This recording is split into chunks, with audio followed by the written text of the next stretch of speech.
Questão 5 da quarta prova. Um objeto, o objeto 1 da figura abaixo, está colocado a 15 centímetros da lente 1, cuja distância focal é mais 10 centímetros. A imagem deste objeto, conjugada pela lente 1, será então um objeto para a lente 2, cuja distância focal é menos 10 centímetros. A figura indica que a lente 2 pode ser colocada a 35 centímetros ou a 25 centímetros da lente 1. Item A. Para cada uma das duas situações, discuta se a imagem conjugada pela lente 1 é um objeto real ou virtual para a lente 2. Item B. Determine a distância que a imagem conjugada pela lente 2 está do objeto 1 em cada situação. Item C. Se o objeto 1 tem 3 milímetros de altura, qual é a altura e a orientação da imagem conjugada pela lente 2 em relação ao objeto 1 em cada uma das situações?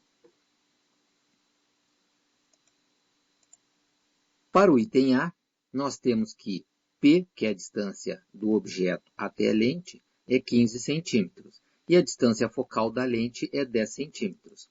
Portanto, entrando na equação, nós encontramos então o valor da imagem, que será 30 centímetros.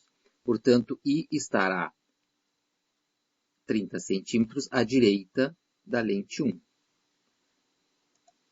Se a distância entre as lentes é de 35 centímetros, então a imagem formada é um objeto real para a lente 2, pois a imagem está à esquerda da lente 2. Repare que 35 é a distância entre as duas lentes. Como a imagem se formou a 30 centímetros, então ela deve estar mais ou menos entre o foco 2 e a lente 2. Se a distância entre as lentes é de 25 centímetros, então a imagem formada pela lente 1 serve como objeto virtual à lente 2, haja vista que a imagem está à direita da lente 2. Sim, pois veja que se a distância entre as duas lentes é 25 centímetros e é 30, então obviamente que essa imagem está se formando a 5 centímetros à direita da lente 2. Portanto, nós temos um objeto virtual.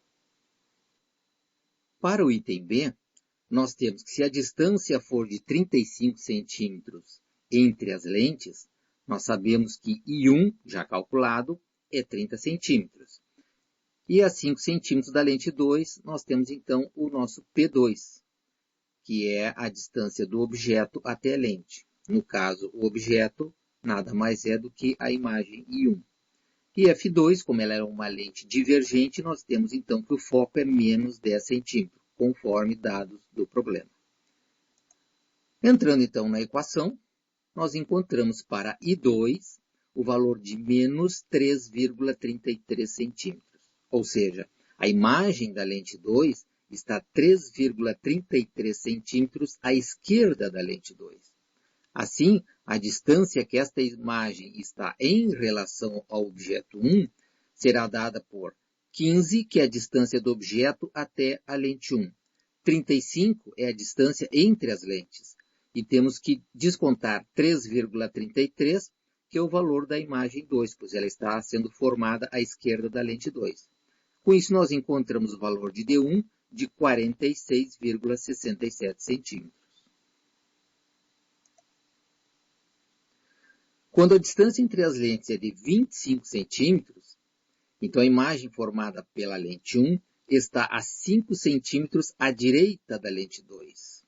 Logo, P2, que é um objeto então virtual, é menos 5 centímetros. E F2, como já foi informado, menos 10 centímetros.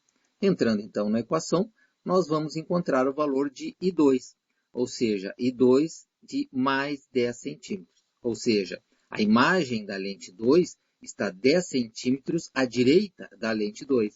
Assim, a distância que esta imagem está em relação ao objeto 1 vai ser os 15 centímetros, que é a distância do objeto à lente 1, 25, que é a distância entre as lentes, e mais 10 centímetros, que é a distância da imagem 2 à lente 2. Portanto, somando tudo, encontramos 50 centímetros.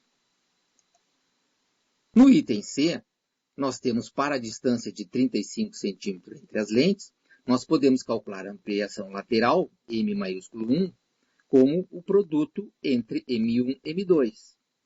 Ora, calculando M1, nós temos que é menos 30 dividido por 15, isso nós encontramos menos 2. E M2 é menos 3,33 dividido por 5, igual a mais 0,666. Então, nós conseguimos encontrar a ampliação lateral total, como produto entre M1 minúsculo e M2 minúsculo, encontramos então menos 1,33. Como sabemos que o módulo de M1 maiúsculo, que é a ampliação total, é dado por H' sobre H, então nós encontramos que H' é 1,33 vezes 3, que é igual a 4 milímetros. E, obviamente, como M1 total é negativo, então ele é invertido em relação ao objeto 1. Para a distância de 25 centímetros entre as lentes, podemos também calcular M2 maiúsculo como produto entre M1 e M2 minúsculos. Então, nós temos que para M1 já foi calculado anteriormente, é igual a menos 2, e M2, então, será menos 10 por menos 5, ou seja, mais 2. Logo, M1 maiúsculo, ou seja, ampliação lateral total, que é o produto entre M1 e M2 minúsculos, será igual a menos 4. Como o módulo a gente sabe que é H' sobre H, então nós temos que H' será 4 vezes 3, ou seja, 12 milímetros, também invertido em relação ao objeto 1.